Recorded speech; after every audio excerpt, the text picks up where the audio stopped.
Can I please have a show of hands if you've ever had low back pain before? Awesome. And what about pelvic floor issues? And by this, I might mean leaking from your bowel or bladder, or pelvic organ prolapse, where your organs are falling outside of your body, or erectile dysfunction. This conversation just got a bit uncomfortable, didn't it? We hear about back pain all the time, so we know it's a considerable problem affecting a large proportion of the population. There are at least a dozen TED Talks on the subject. But if you've even heard about pelvic floor issues at all, you probably think this affects just a small proportion of the population, namely pregnant women or the very elderly who have lost all control over their bodily functions. But pelvic floor issues are as prevalent as low back pain, affecting up to 80% of the population. And in fact, the most of the time when your back is sore, your pelvic floor is likely to be involved. But if you're not one of these 80%, you can be forgiven for thinking, this just isn't true. I don't know anyone affected by this. Well, I'm here to tell you that you do, but they're just not talking about it. Because when you've got issues with your back, it's highly likely you'll tell someone about your pain, and you'll get tons of advice like which practitioners you could see or what stretches or back rubs you might try. But you are far less likely to share over coffee how your vulvar pain is really playing up today. Or how, yeah, I'd love to play netball, but I'm worried my uterus is going to fall out. Or how premature ejaculation is ruining your relationship. Poos, wheeze and sex. They are fundamental parts of life, and yet we don't like to speak about such things when they're going well. We certainly don't like to talk about them when they're not. We kept it so used to keeping our private parts so private, we don't even know about our own. I'm a physiotherapist and I have a master's degree in musculoskeletal physiotherapy, so I thought I had a pretty good grasp on human anatomy. But it was like I used to keep this little black box over the pelvis and genitals, a no-go zone that I would skip around for fear of embarrassing myself or my clients. I'd had to attend a few lectures which covered this area of anatomy in a subject that used to be called women's health physiotherapy, but I had no interest in it whatsoever. At 18 years old, when I entered physio school, I dreamt of perhaps heading to the Olympics with a team or getting the chance to rub down the All Blacks. I couldn't even say the word vagina without blushing. I did not intend on including them in my career. But then I had children.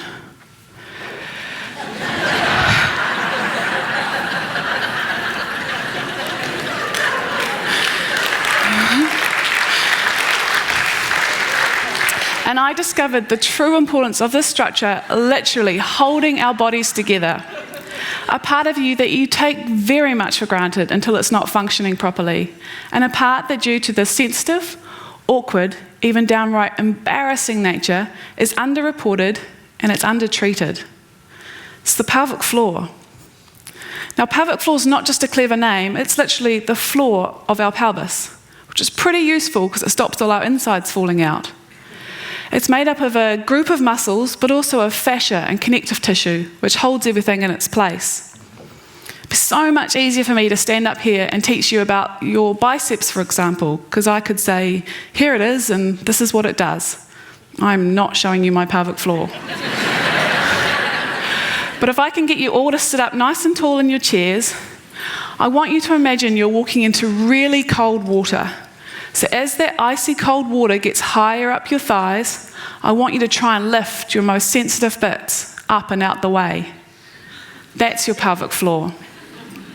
Your pelvic floor is a rock star of a muscle group that we all want working optimally because it has some really useful functions, like it stops you leaking urine and feces. It also helps you eliminate these when it's convenient. It keeps your pelvic organs inside your body and has a role in the functioning of both your bowel and bladder, and it is essential in a satisfying sex life. But on top of all that, it's also responsible for holding our bodies together. It is the floor of the so-called core muscle group. You've all probably heard this term core muscles bandied about, and most people think this is their abdominal muscles. But your core muscles are transversus abdominis at the front, multifidus at the back, your respiratory diaphragm at the top, and your pelvic floor at the base. Now, when we have children, the pelvic floor muscle can stretch up to 350% of its resting length. And this is incredible because no other muscle in the body could do that. They would rupture if it was stretched beyond 150. So when I had my babies, I knew that giving birth would be no walk in the park. But I guess I thought that once all was said and done, I'd just be pre-baby Claire, but with a baby. How quickly I learnt becoming a mother is a complete identity shift. One of the most significant physical and psychological changes a woman will ever experience. Becoming a mum can feel like the rug has been pulled out from under your feet. And in my case, it felt like the floor was also taken from my pelvis. I had a relatively enviable birth story, a fast water birth with no pain relief and no instrumentation needed. And yet I was torn from front to back, and part of my pelvic floor muscle was ripped right off the bone. This was devastating because I had no idea this was even possible. I hadn't yet learned that 90% of women will receive some degree of tearing during their delivery. And for most women, after the birth, the focus becomes solely on the well-being of their child. Their pelvic health doesn't get a second thought. So, despite the fact I sustained significant injury during my delivery, I was actually one of the lucky ones. Because although I knew nothing about pelvic health myself at that time, I knew there were people who did. So I didn't wait to see what issues I'd have in future. I took myself to see a pelvic health physiotherapist. And I learnt that while things had most definitely changed, I could retrain and reconnect with what was left of my pelvic floor. And like with any other significant injury, with a period of rehabilitation and some hard work, it's possible to return to good health. But pelvic floor issues aren't just due to pregnancy and childbirth though. It can be affected by constipation, heavy lifting, chronic coughing, obesity, surgery, pain, aging, stress. So all men, all women, and children, anybody with a body can have pelvic floor issues. So if these issues are so common and they're so problematic, why don't we hear anything about it? Embarrassing. Some of the first issues that something's not right with your pelvic floor is leaking from your bowel and bladder. And who wants to admit to that? I'd bet you'd be shocked to learn that the number of people who suffer from fecal incontinence, that's leaking poos, is 1 in 8. So in this room of approximately 800 people, that means there's up to 100 who have issues with soiling their pants at least once a month. That's more than the number of people in here who have diabetes, osteoporosis, and cancer combined. That is shit. It's also what motivates me to do this. Because these numbers don't even include those people living in care facilities where the numbers are even higher. This is people like you and I in our community who tell nobody about this. Not their nearest and dearest, and not their GPs. They feel an overwhelming sense of shame and embarrassment. And because no one talks about it, and they don't tell anyone, they'll assume that they're the only ones suffering from such issues. Everyone else seems to be living their Facebook-ready lives. I believe that pelvic health is a key missing link in our approach to wellness. We have so much access to information on well-being these days, and yet we keep our pelvic health taboo. And people suffering from pelvic floor issues will slowly withdraw from their own lives. They'll withdraw from exercise, from travel, from sex. Because you can imagine it's really hard to motivate yourself to exercise if you can't make it round the mount without wetting your pants. Or you don't take up the opportunities to go on your child's school trips, or overseas holidays, or start new relationships because of embarrassment over your toileting habits. So this might not be life-threatening in the short term, but it's certainly life-diminishing. The only time we hear anything about pelvic health is in advertising for, say, incontinence pads, where they try to minimise the impact and make it almost popular and funky. LBL, light bladder leakage, just a wee problem, affects 1 in 3 women, therefore it's normal. Seriously, no amount of leaking urine is normal. It is really common, yes, but it is not normal, and in the majority of the time, it's treatable. If you're just satisfied to wear pads without investigating the reason, it's like taking a Panadol every day for a headache without looking into the cause.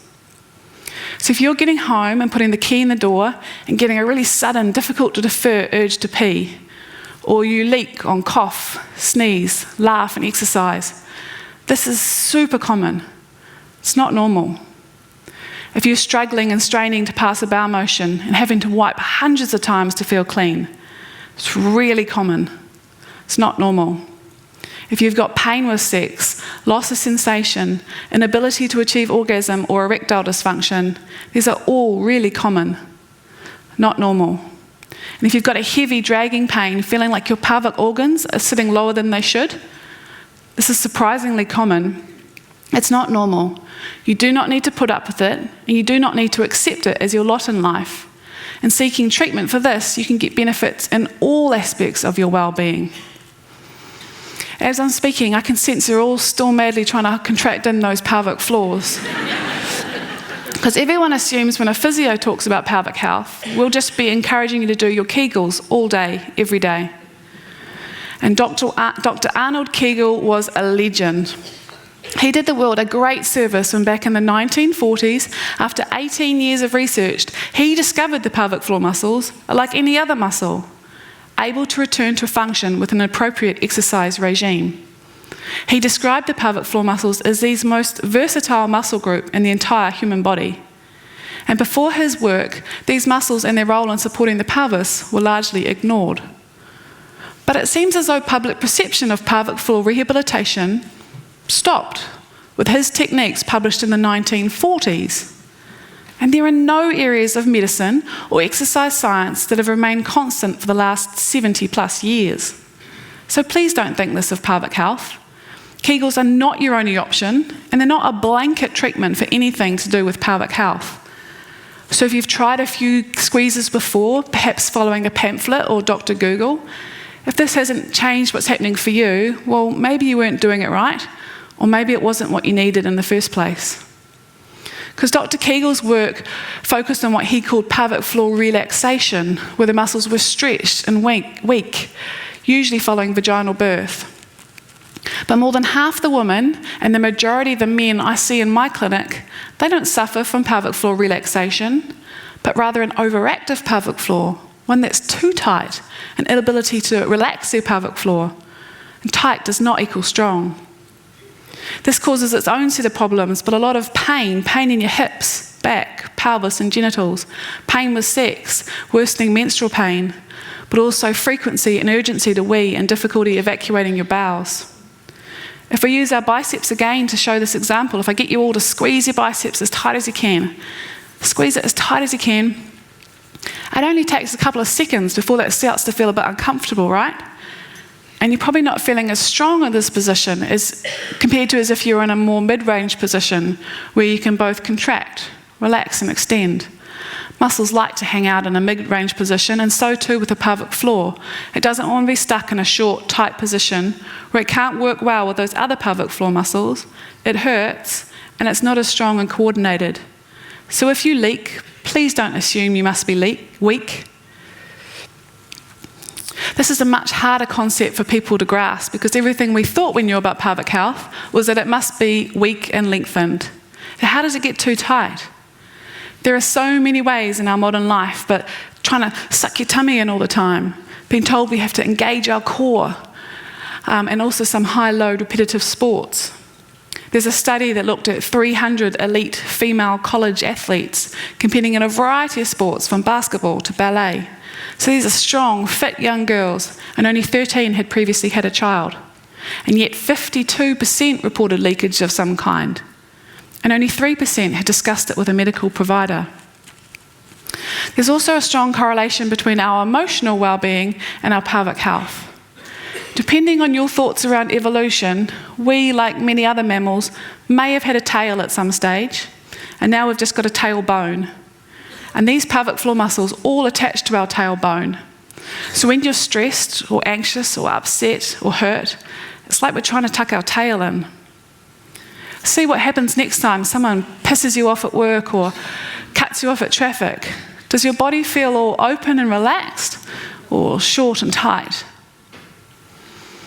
So when we're looking at treating pelvic floor issues, we need to take a holistic approach, meaning we treat the whole body. We can't, now that we've taken that black box off the pelvis, we can't focus all our attention there. Pelvic floor exercises might be included in step 1 to reacquaint yourselves with this part of our body we can be completely dissociated from. But then we need to look at posture, at breathing, how these muscles work with the rest of the core muscles and indeed with the whole body. Look at stress management, your exercise and movement of choice, what you're eating and drinking, and your toileting habits. There are so many pieces to the puzzle and so many tips and tricks you can learn to regain control over your situation. One of my most favourite things to teach is how to poo properly. And you don't even know that you don't know how to do it. But if you think about the lifespan of your pelvic floor, sure, having a baby is a pretty big event. But if you do that at all, you're likely to only do that 2 to 4 times, maybe more if you're really keen. But opening your bowels, we don't get a choice in that. You all need to do that, hopefully most days, until you die. So you'd best get that right. So there's no one-size-fits-all prescription. Every person is different, the demands they place on their pelvic floor is different, and the integrity of their pelvic floor is different. Accurate assessment is essential in determining the best treatment. So I urge any of you, if you're having any issues with your pelvic floor, don't hide in shame, seek help. Don't let embarrassment stand in the way of good health. Go and Google pelvic health physiotherapy in your region and get yourself booked in today. Because while ignorance may be bliss, knowledge is power. Get to know all of your ever-changing body and don't ignore the signs it's sending you. And remember, you're not alone in this. It is super common, but it's not normal.